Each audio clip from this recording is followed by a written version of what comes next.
j'ai mis ma confiance en toi. Là, c'est un jour d'action de grâce. Je sais que beaucoup en cette fin d'année n'ont plus le temps de remercier le Seigneur, de rendre grâce au Seigneur. Alléluia.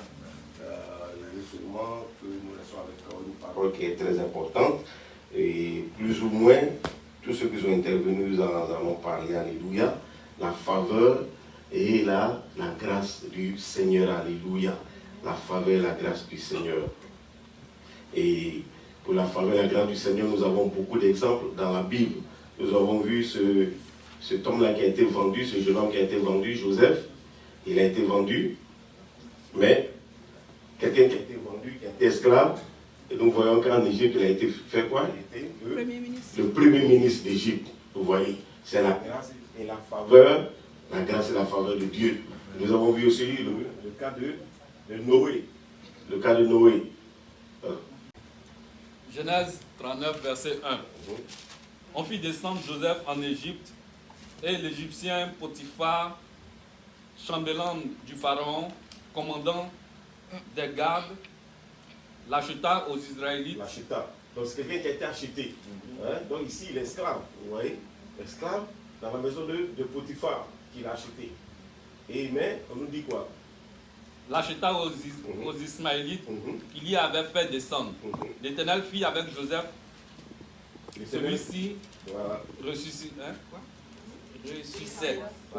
oui. À tous égards. Il était dans la maison de son maître égyptien. Son maître vit que l'Éternel était avec lui. Tout ce qu'il entreprenait, l'Éternel le faisait réussir entre ses mains. Alléluia. Qui le faisait réussir? L'Éternel le faisait réussir. Alléluia. Donc le succès, tout ça ne dépend pas de nous réellement. Le succès dépend, n'est-ce pas, du Seigneur. Tu vois, de la grâce et la faveur du Seigneur. Alléluia. Quelqu'un qui est esclave et qui est vendu, qui a été acheté, mais dans la maison de son maître, le maître même a remarqué que tout marche. Pourquoi? Parce qu'il y a la grâce et la faveur de Dieu sur lui. Alléluia. Vous voyez, quand tu as la grâce et la faveur de Dieu, tout autour de toi marche. Alléluia. C'est très important. C'est important parce que beaucoup sont quittés au pays, peut-être souvent sans plan. On dit seulement, on s'en va. On va là-bas, arriver là-bas, on dit il y a l'argent là-bas. Mais on ne t'a jamais dit que non, il faut travailler pour faire l'argent. Tu vois, on ne t'a jamais dit ça. Ouais, donc quand tu arrives maintenant, tu vois que non, en fait, il faut travailler. Et tu vois qu'il y a des barrières qui sont là. Vous voyez? Mais, quand tu as la grâce et la faveur du Seigneur, toutes ces barrières-là sont éliminées par le Seigneur. Alléluia. Et tu vois que dans ce pays-là, où on a dit non, tout va bien. Mais quand tu arrives, tu vois des gens dormir dehors. Mais toi, tu ne dors pas dehors. C'est une grâce, la faveur du Seigneur. C'est ce qu'il faut rechercher. Alléluia. C'est très important. Et avec Noé, c'était la même chose. Mais Noé, et tous ceux qui ont été cités là, il y a un point très important dans leur vie. C'est pas... Parce que la grâce est une faveur imméritée, un cadeau immérité, quelque chose que tu ne mérites pas du tout. Mais, pour obtenir cette grâce et cette faveur du Seigneur, il y a des dispositions, n'est-ce pas, qu'il faut avoir. Alléluia. Amen. Il y a des dispositions qu'il faut avoir. Et quand nous avons entendu la parole le dimanche, on nous a dit quoi? Et ça a été dit ici, partout. Fais de l'Éternel tes délices. Et quoi? On nous dit, recherche d'abord le royaume. Et ça, ensuite quoi? Oui. Donc, il y a des dispositions.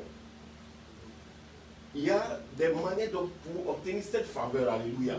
Même en tant qu'enfant, je veux dire, dans notre monde physique là ici, pour obtenir la faveur, n'est-ce pas, des parents, il y a des dispositions qu'il faut avoir, n'est-ce pas? Vous voyez? C'est la même chose. Donc, Daniel, on nous a dit, Daniel, et c'est pas quelqu'un, Daniel 1, à partir du verset 8 à 9, Daniel 1, c'est un exemple que nous donnons avec Daniel. C'est la même chose. Ceux-là, ils sont en captivité. Ils ne sont pas chez eux.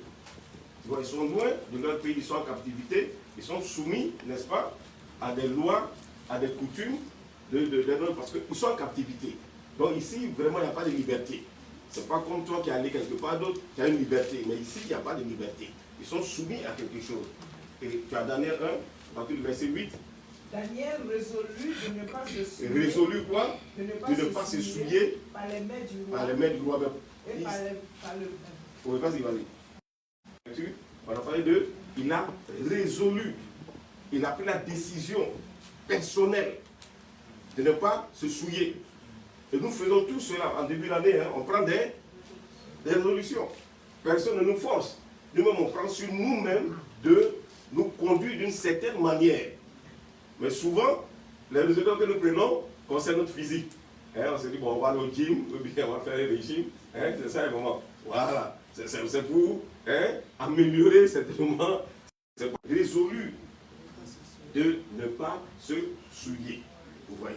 Il a pris l'engagement de ne pas se souiller. Parce que là, il est soumis à une loi. Il travaille avec le roi. Donc tout ce que le roi fait, il doit faire la même chose. Les coutumes, tout ce qui est contraire, n'est-ce pas, à son adoration, lui est présenté. Et comme il est sous une pression, mais il dit, je ne veux pas me souiller. On nous dit quoi? Il a trouvé grâce et faveur devant la parole de Dieu est claire. Il dit, le cœur du roi est entre ses mains comme un courant d'eau. Il incline où il veut. Alléluia. C'est le Seigneur qui incline ça où il veut. Et quand nous partons dans l'acte des apôtres, il dit quoi? Le Seigneur ne fait acception de personne. Quelqu'un va nous lire cela. Il va dans Acte 10. Acte 10, 34. Oui. Il nous dit quoi? Alors, Pierre ouvrant la bouche dit. Il dit quoi? En vérité, je reconnais que Dieu ne fait acception Dieu de ne fait personne. acception de personne. Continue. Mais en toute nation, celui qui le craint et pratique la justice, lui est agréable. Amen. Alléluia. Tu vois? Mais celui qui, quoi? Qui le craint, qui pratique la justice, c'est celui-là qui lui est agréable. Ouais. Donc ici, on a une disposition. Ouais. Et cette disposition que je veux que tu aies en 2025, que tu prennes la résolution de t'attacher au Seigneur. Pour bénéficier de la grâce et la faveur du Seigneur, il y a des dispositions. Oui. Alors, donc, nous allons prendre Psaume 25-12. Et nous allons développer un peu notre sujet. On ne va pas être très long aujourd'hui, alléluia. C'est un double réjouissance. On a vu les moments passer avec les plats. Quel est l'homme qui craint l'Éternel? Ici, il dit quoi? C'est une question qui est posée ici. Quel est l'homme qui craint l'Éternel? Amanda, Psalm 25:12. Now you got it? Okay. Who then is the man that fears the Lord? He's asking a question here. That's a question mark. You got a question mark here. Et il pose la question. Quel est l'homme qui craint l'Éternel? Quelqu'un peut répondre ça entre nous ici? Quel est l'homme qui craint l'Éternel? Qu'est-ce que l'Éternel fait pour celui qui le craint? L'Éternel lui montre la voie qu'il doit choisir. L'Éternel lui montre quoi?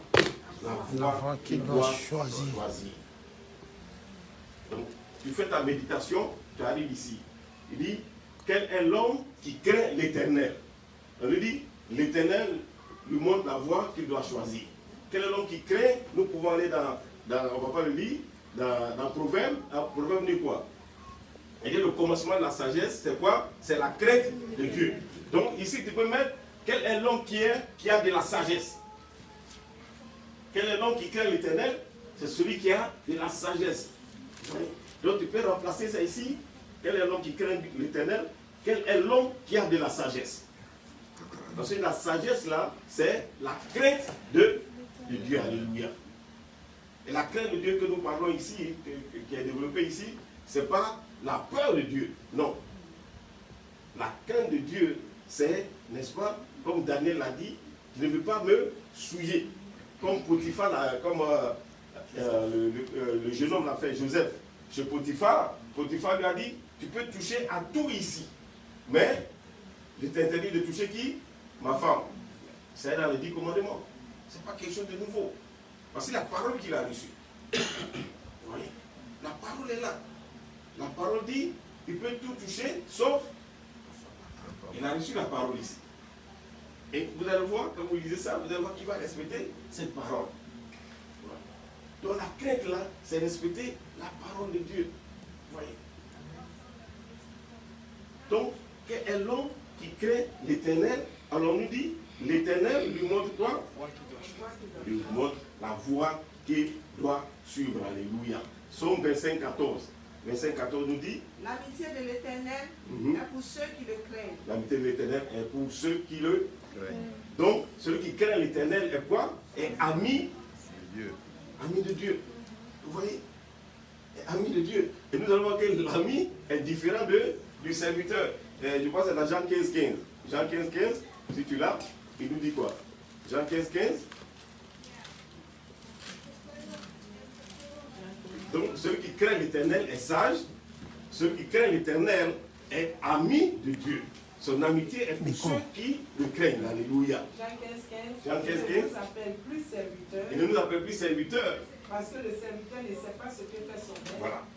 Mais je vous ai appelé ami. Ami. Parce que je vous ai fait connaître ce que L'ami connaît tous les secrets, n'est-ce pas? Quand vous êtes en amitié avec quelqu'un, vous connaissez tous ses secrets. Il vous confie tout. Vous voyez? Il vous confie tout. Donc, tu as la crainte de Dieu. Tu deviens son ami. Et étant son ami, on dit quoi? Il te montre quoi? La voie à suivre. Parce que nous sommes étrangers sur la terre, frère. Nous sommes étrangers. Et un étranger, quand il va quelque part, il demande. Il ne connaît pas le territoire. Il y a des endroits où on dit non, il ne faut pas passer ici. Ici, là, c'est Boribana. Si tu vas là-bas, on peut couper ta tête. Il y a des endroits, ici, il faut passer. Si tu passes ici, alors, ça marche. Vous voyez? Donc, Dieu, dans sa parole, dit il est le propriétaire de la terre. Et nous sommes étrangers sur la terre. Et voir tous ces projets que tu as faits avant de venir ici. Et tu te rends compte que rien ne marche. Parce qu'on dit l'homme fait beaucoup de projets. Si on demande les projets de chacun ici, là, c'est pas moi ça. On va écrire des livres, ça n'a pas fini. On fait beaucoup de projets. Jojo, on fait beaucoup de projets. Nous, on est sur un projet. Depuis là, on est dessus. 2024 est passé. Hein? On fait beaucoup de projets. Mais on nous dit quoi? Que c'est le dessein de l'Éternel qui s'accomplit. Vous voyez? Toi, tu fais, je vais faire ça, je vais faire ceci, je vais faire ceci, je vais faire cela. Mais tu ne sais pas si demain même t'appartient. Ouais. On dit non, l'Éternel était bien portant. Hein? C'est pas ce qui s'est passé là. Oh, le matin là, il a dit, bon, il était malade, hop, il est parti. Vous voyez? C'est le dessein de l'Éternel qui s'accomplit. Ouais. Donc, sur cette terre, tu as besoin de direction. Si tu te considères comme étranger sur ta terre, alors tu as besoin d'être dirigé. Et pour être dirigé, tu as besoin du Seigneur. Et pour avoir, n'est-ce pas, l'apport du Seigneur, ou les directives du Seigneur, alors quoi? Tu as besoin d'avoir la crainte de Dieu en toi. Et quand tu as la crainte de Dieu, ça veut dire que tu es sage à ses yeux, alors tu deviens son ami. Et quand tu deviens son ami, plus tard, on va prêcher ici sur l'adoration et tout ça. Et quand tu deviens son ami, tu continues, tu as le Jean. 15,7. Voilà, tu as le Jean 15,7, il dit quoi? Si vous demeurez en moi, si vous demeurez en moi, et que mes paroles demeurent mes paroles, alléluia, demandez ce que vous voudrez, cela vous sera accordé. La chose qui frustre plus les chrétiens, c'est quoi? C'est la prière. On prie, il n'y a pas d'exaucement. Ça, c'est la chose qui frustre plus les chrétiens. C'est pour là, il y a des disciples qui ont dit à Jésus, il dit quoi? Apprends-nous à prier. Parce que quand lui il prie, et puis le prie là, c'est pas la même chose. Ouais. Mais il dit quoi? Il dit, Dieu et moi, mon Père et moi, nous sommes. Et ici, il dit quoi? Si vous demeurez en moi, et que les paroles du Seigneur, les paroles demeurent en toi, alors, Demandez ce que vous voudrez. bon, si ça ne marche pas, c'est que quelque part, entre vous là, il y a un menteur, il y a quelqu'un qui ment. Cela il dit, demandez tout ce que vous voudrez, hein, quoi? Cela vous sera accordé. En 2024, combien de fois tu n'as pas demandé? Il y a un menteur quelque part. Hein? Est-ce que Dieu ment? Non. Nous nous connaissons, alléluia. Il y a 3 personnes qui nous connaissent dans le monde ici. Toi-même tu te connais, le diable te connaît, Dieu te connaît. Il t'a parlé du vieux qui partait voler manioc des gens pendant la moisson. Lui, quand il y a la moisson, il n'a jamais planté, mais quand la moisson se laisse envoler. Il est parti à son fils, il dit, toi tu regardes à gauche, et puis à droite. Pendant que moi je suis en train d'éterrer. Son fils lui a dit, mais à gauche, à droite, à gauche, c'est facile, papa. Mais en haut, qui va regarder? Le vieux me s'est levé et a dit, mon fils, allons-y. C'est là aujourd'hui, là, Dieu lui a parlé. Tu vois? Dieu nous connaît. Nous-mêmes, nous nous connaissons. Si nous ne sommes pas sincères dans nous, on peut tromper. Hein? Bon, maman, il ne me connaît pas. On se voit ici, mais elle ne me connaît pas. Moi, je me connais. Dieu me connaît. Et Dieu, le diable peut aller devant le Seigneur pour dire, voilà ton gars là.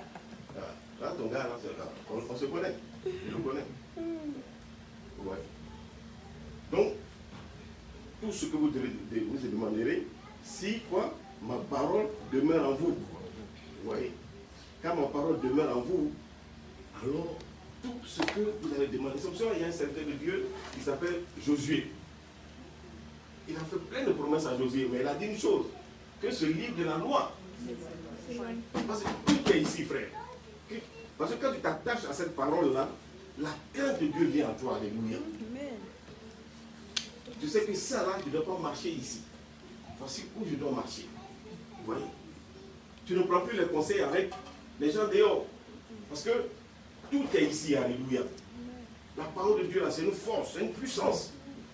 On a vu ça avec la femme qui avait la paix de sang pendant 12 ans. Mais quand Jésus a dit quoi? Il dit, j'ai senti quoi? Une force, une puissance, quelque chose qui est sorti de moi. Alors qu'on nous dit Jésus, c'est là, il est la parole. Donc, à chaque parole, il y a une puissance, alléluia. Mais si tu laisses ça, et puis tu vas demander conseil, comme je dis, elle ne me connaît pas. On se voit ici et tout, et puis bon, donne-moi conseil. Elle va dire non, voilà moi ce qui s'est passé et ça a marché. Il faut faire comme ça. Ça ne sert pas la même chose. Mais quand tu te bases sur la parole du Seigneur, à chaque situation, il y a une solution ici. Il dit quoi? Quand tu as lu dans Acte 10, il dit il ne fait exception de personne. Tu vois?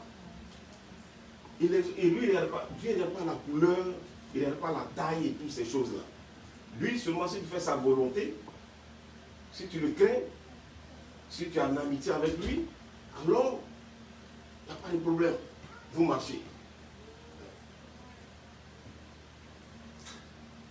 On est venu beaucoup souvent sur les conseils d'amis.